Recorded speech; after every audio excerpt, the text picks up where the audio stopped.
Price lord. ದೇವರ ಅತಿ ಪರಿಶುದ್ಧ ನಾಮಕ್ಕೆ ಸ್ತೋತ್ರವಾಗಲಿ. ಮತ್ತೊಂದು ದಿನವನ್ನು ಕಾಣುವಂತೆ ದೇವರು ನಮಗೆ ಸಹಾಯ ಮಾಡಿದ್ದಕ್ಕಾಗಿ ಸ್ತೋತ್ರ.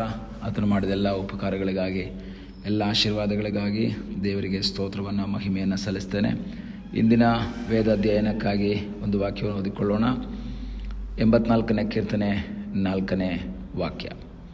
ನಿನ್ನ ಮಂದಿರದಲ್ಲಿ ವಾಸಿಸುವವರು ಧನ್ಯರು, ಅವರು ನಿತ್ಯವೂ ನಿನ್ನನ್ನು ಕೀರ್ತಿಸುತ್ತಾ ಇರುತ್ತಾರೆ. 84ನೇ ಕೀರ್ತನೆಯಲ್ಲಿ ಕೊರಹಿಯರು ಹೇಳ್ತಾರೆ, ಧನ್ಯರ ಕುರಿತಾಗಿ 3 ಧನ್ಯರ ಕುರಿತು. ಒಂದು, ನಿನ್ನಲ್ಲಿ ಬಲವನ್ನು ಹೊಂದುವ ಮನುಷ್ಯರು ಧನ್ಯರು. ಇಲ್ಲಿ ನಾವು ನೋಡ್ತೀವಿ 4ನೇ ವಾಕ್ಯದಲ್ಲಿ, ನಿನ್ನ ಮಂದಿರದಲ್ಲಿ ವಾಸಿಸುವವರು ಧನ್ಯರು, ಅವರು ನಿತ್ಯವೂ ನಿನ್ನನ್ನು ಕೀರ್ತಿಸುತ್ತಾ ಇರುತ್ತಾರೆ. ಅಂದಿನ ಕಾಲದಲ್ಲಿ ಇವತ್ತಿನ ಥರ ಅಲ್ಲ. ದೇವರ ಸಾನ್ನಿಧ್ಯ ಇಳಿದು ಬರೋದು ದೇವರ ಆಲಯದಲ್ಲಿ. ಇಂದು 2 3 ನನ್ನ ನಾಮದಲ್ಲಿ ಎಲ್ಲಿ ಕೂಡಿ ಬರ್ತಾರೋ ಅವರ ಮಧ್ಯೆ ನಾನಿದ್ದೇನೆ ಎಂಬುದಾಗಿ ಯೇಸು ಸ್ವಾಮಿ ನಮಗೆ ವಾಗ್ದಾನ ಮಾಡಿದ್ದಾರೆ. ಆದರೆ ಅಂದಿನ ಕಾಲದಲ್ಲಿ ದೇವಾಲಯದಲ್ಲಿ ಮಾತ್ರವೇ ದೇವರ ಸಾನ್ನಿಧ್ಯ ಇಳಿದು ಬರುತ್ತೆ. ದೇವಾಲಯ ಇರುವಂತಹ ಸ್ಥಳದಲ್ಲಿ ದೇವರ ಸಾನ್ನಿಧ್ಯಕ್ಕಾಗಿ ಆತೊರೆಯುತ್ತಾ ಜನ ಹೋಗ್ತಾರೆ. ಅದಕ್ಕೆ ನಾವು 10ನೇ ವಾಕ್ಯದಲ್ಲಿ ಓದ್ತೀವಿ, ನಿನ್ನ ಆಲಯದ ಅಂಗಳದಲ್ಲಿ ಕಳೆದ ಒಂದು ದಿನವು ಬೇರೆ 1000 ದಿನಗಳಿಗಿಂತ ಉತ್ತಮವಾಗಿದೆ. ಇವಾಗ ಅಲ್ಲಿ ಮಂದಿರದಲ್ಲಿ ವಾಸಿಸುವವರು ಅಂತೇಳಿದ್ರೆ ನಮಗೆ ಗೊತ್ತು, ಆಲಯದಲ್ಲಿ ಅಂಗಳ ಪರಿಶುದ್ಧ ಸ್ಥಳ, ಅತಿ ಪರಿಶುದ್ಧ ಸ್ಥಳ. ಸಾಮಾನ್ಯ ಜನರಿಗೆ ಪರಿಶುದ್ಧ ಸ್ಥಳಕ್ಕಾಗಲಿ ಅತಿ ಪರಿಶುದ್ಧ ಸ್ಥಳಕ್ಕಾಗಿ ಹೋಗೋಕ್ಕಾಗಲ್ಲ, ಅಂಗಳದವರೆಗೆ ಮಾತ್ರ ಹೋಗ್ಬೋದು. ಯಾಜಕರು ಪರಿಶುದ್ಧ ಸ್ಥಳಕ್ಕೆ ಹೋಗಬಹುದು. ಮಹಾಯಾಜಕರು ವರ್ಷಕ್ಕೆ 1 ಸಾರಿ ಮಾತ್ರ ಮಹಾಪರಿಶುದ್ಧ ಅಥವಾ ಅತಿ ಪರಿಶುದ್ಧ ಸ್ಥಳಕ್ಕೆ ಹೋಗಬಹುದು. ಅಲ್ಲದೆ ಇರೋರು ಯಾರೂ ಹೋಗಂಗಿಲ್ಲ. ಇಂಥ ಒಂದು ಸಂದರ್ಭದಲ್ಲಿ ದೇವ ಜನರಿಗೆ ಆಲಯದ ಹತ್ರ ಹೋಗೋದೇ ಬಹಳ ಒಂದು ಸಂತೋಷ. ಏಕೆಂದರೆ ಬಹಳ ದೂರದಲ್ಲಿದೆ. ಯೆರೂಸಲೇಮಿನಲ್ಲಿ ಆಲಯ ಇದೆ. ಗಲಿಲಾಯ ಮತ್ತು ಸುತ್ತಮುತ್ತ ಸ್ಥಳಗಳಿಂದ ಎಲ್ಲರೂ ಬರ್ತಾರೆ ಆಲಯಕ್ಕೆ. ದೇವರ ಆಲಯದಲ್ಲಿ ಬರಬೇಕು. ಅವರಿಗೆ ಅತಿ ಪರಿಶುದ್ಧ ಸ್ಥಳ ನೋಡೋಕ್ಕಾಗಲ್ಲ, ಪರಿಶುದ್ಧ ಸ್ಥಳ ನೋಡೋಕ್ಕಾಗಲ್ಲ.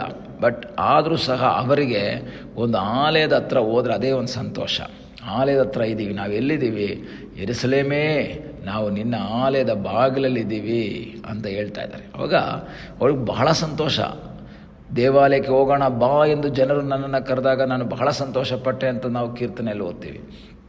ಹಾಗಾದರೆ ದೇವರನ್ನು ಆರಾಧನೆ ಮಾಡುವ ಸ್ಥಳ, ದೇವರ ಸಾನ್ನಿಧ್ಯ ಇಳಿದು ಬರುವಂತಹ ಸ್ಥಳ, ಅಲ್ಲಿಗೆ ಹೋಗುವುದಕ್ಕೆ ನಾವು ಯಾವಾಗಲೂ ಸಂತೋಷವುಳ್ಳವರಾಗಿ, ಆನಂದವುಳ್ಳವರಾಗಿ ಇರಬೇಕೆಂಬುದಾಗಿ ವಾಕ್ಯದಿಂದ ನಾವು ತಿಳ್ಕೊಳ್ಬೋದು.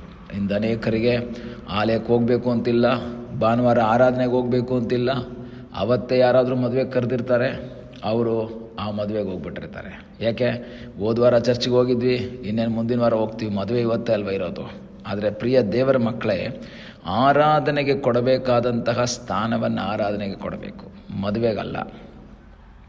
ಯಾರೋ ನಾಮಕರಣಕ್ಕೆ ಕರೆದ್ರು, ಯಾರೋ ಮದುವೆಗೆ ಕರೆದ್ರು, ಇನ್ನೆಲ್ಲೋ ಹೋಗಬೇಕು.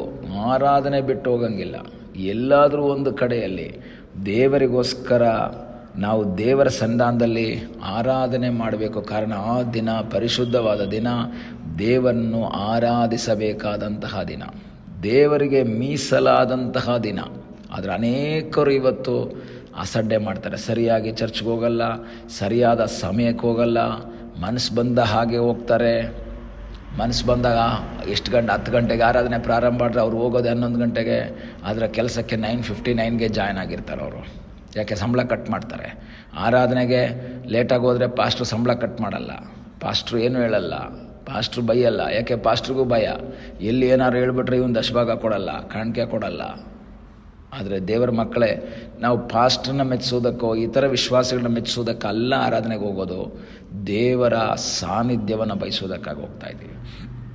ಕೀರ್ತನೆಗಾರ ಹೇಳ್ತಾನೆ, ಸ್ವಾಮಿ ನಿನ್ನ ಮಂದಿರದಲ್ಲಿ ವಾಸಿಸುವವರು ಧನ್ಯರು. ಸ್ವಾಮಿ ದೇವರ ಮಂದಿರದಲ್ಲಿ ವಾಸಿಸುವುದರ ಅರ್ಥ 24/7 ಚರ್ಚಲ್ಲಿರಬೇಕು ಅಂತಲ್ಲ ಹೇಳ್ತಾರೆ. ನಾನು ದೇವರ ಸಾನ್ನಿಧ್ಯವನ್ನು ಅನುಭವಿಸುವಂಥ ವ್ಯಕ್ತಿ. ಎಲ್ಲೇ ಇದ್ದರೂ ಸಹ ದೇವರ ಸಾನ್ನಿಧ್ಯ. ಯಾಕೆ ಮಂದಿರಕ್ಕೆ ಹೋಗ್ತಾಯಿದ್ರು ಅವರು? ದೇವರ ಸಾನ್ನಿಧ್ಯಕ್ಕೆ ಹೋಗ್ತಾಯಿದ್ರು. ಆದರೆ ಇವತ್ತು ಎಲ್ಲ ಕಡೆಗಳಲ್ಲಿಯೂ ದೇವರ ಸಾನ್ನಿಧ್ಯ ಇದೆ. ಆ ದೇವರ ಸಾನ್ನಿಧ್ಯವನ್ನು ನಾವು ಅನುಭವಿಸುವವರಾಗಿರಬೇಕು, ಫೀಲ್ ಮಾಡಬೇಕು. You should feel the presence of God. ದೇವರ ಸಾನ್ನಿಧ್ಯವನ್ನು ಅನುಭವಿಸಬೇಕು. ನನ್ನ ಜೀವಿತದಲ್ಲಿ ದೇವರ ಸಾನ್ನಿಧ್ಯವನ್ನು ನಾನು ಅನುಭವಿಸಬೇಕು ಎಂಬ ಬಯಕೆ ಇದ್ದರೆ ನಾನು ದೇವಾಲಯಕ್ಕೆ ಸರಿಯಾದ ಸಮಯಕ್ಕೆ ಹೋಗ್ತೀನಿ, ನಾನು ಮಾಡಬೇಕಾದ ಆತ್ಮಿಕ ಕಾರ್ಯಗಳನ್ನ ಸರಿಯಾದ ರೀತಿಯಲ್ಲಿ ಮಾಡೋದಕ್ಕೆ ಸಾಧ್ಯ ಆಗುತ್ತೆ. ಯಾವಾಗ ನಾವು ದೇವರಿಗೆ ಹೆಚ್ಚು ಪ್ರಾಮುಖ್ಯತೆ ಕೊಡೋದಿಲ್ವೋ, ಯಾವಾಗ ದೇವರ ಕಾರ್ಯಗಳಿಗೆ ಹೆಚ್ಚು ಪ್ರಾಮುಖ್ಯತೆ ಕೊಡೋದಿಲ್ವೋ, ಆವಾಗಲೇ ನಾವು ಇದೆಲ್ಲ ಅಸಡ್ಡೆಗಳು ನಮ್ಮ ಜೀವಿತದಲ್ಲಿ ಬರ್ತದೆ. ಆದರೆ ಪ್ರಿಯ ದೇವರ ಮಕ್ಕಳೇ, ಈ ದಿವಸಗಳಲ್ಲಿ ಕರ್ತನ ಸಂಧಾನದಲ್ಲಿ, ಕರ್ತನ ಮಂದಿರದಲ್ಲಿ ವಾಸಿಸುವ, ಕರ್ತನ ಸಾನ್ನಿಧ್ಯದಲ್ಲಿ ವಾಸಿಸುವ, ಕರ್ತನ ಪ್ರಸನ್ನತೆಯನ್ನು ಬಯಸುವಂತಹ ಒಂದು ಅನುಭವ ನಮ್ಮ ಜೀವಿತದಲ್ಲಿ ಉಂಟಾಗಲಿ. ದಾವೀದನ 27ನೇ ಕೀರ್ತನೆ ಹೇಳ್ತಾನೆ, ಸ್ವಾಮಿ ನಿನ್ನ ಮಂದಿರದಲ್ಲಿ ವಾಸ ಮಾಡಬೇಕು, ನಿನ್ನ ಪ್ರಸನ್ನತೆಯನ್ನು ನೋಡಬೇಕು ಎಂಬ ಒಂದೇ ವರವನ್ನು ಕೇಳಿಕೊಂಡು ಅದನ್ನೇ ಎದುರು ನೋಡ್ತಾ ಇದ್ದೀನಿ. ಅವನಿಗೊಂದೇ ಒಂದು ಆಸೆ, ನಿನ್ನ ಮಂದಿರದಲ್ಲಿ ನಾನು ವಾಸ ಮಾಡಬೇಕು. ಅದರ ಅರ್ಥ ಆಲಯದಲ್ಲಿ ಹೋಗಿ ತಲೆದಿಂಬಿಟ್ಕೊಂಡು ಮಲ್ಕೋಬೇಕು ಅಂತ ಅಲ್ಲ ಅವನು ಹೇಳ್ತಾ ಇರೋದು. ಸ್ವಾಮಿ ನಿನ್ನ ಸಾನ್ನಿಧ್ಯದಲ್ಲಿರಬೇಕು, ನಿನ್ನ ಪ್ರಸನ್ನತೆಯಲ್ಲಿರಬೇಕು. ಈ ದಿವಸ ನಮ್ಮ ಜೀವಿತದಲ್ಲೂ ಸಹ ನಮ್ಮ ಒಂದು ಆಸೆ ಅದಾಗಿರಲಿ. ಸ್ವಾಮಿ, ಆತ್ಮಿಕವಾಗಿ ಬಲಶಾಲಿಯಾಗಿ, ಬಲವುಳ್ಳವನಾಗಿ ನಾನು ನಿನ್ನ ಸಾನ್ನಿಧ್ಯದಲ್ಲಿ ಜೀವಿಸುವ ಹಾಗೆ ದೇವರೇ ಸಹಾಯ ಮಾಡು ಎಂಬುದು ನಮ್ಮ ಪ್ರಾರ್ಥನೆಯಾಗಿರಲಿ. ಕಣ್ಣುಗಳನ್ನು ಮುಚ್ಚೋಣ. ನಮ್ಮನ್ನು ಬಹಳವಾಗಿ ಪ್ರೀತಿ ಮಾಡುವ ಯೇಸುವೆ, ಸಮಯಕ್ಕಾಗಿ ಸ್ತೋತ್ರ. ನಮ್ಮನ್ನೇ ನಿನ್ನ ಪಾದಗಳಿಗೆ ಒಪ್ಪಿಸಿಕೊಡ್ತೇವೆ. ಇದುವರೆಗೂ ನಿನ್ನ ಸಾನ್ನಿಧ್ಯ, ಆಶೀರ್ವಾದ ನಮ್ಮ ಸಂಗಡ ಇದ್ದುದಕ್ಕಾಗಿ ಸ್ತೋತ್ರ.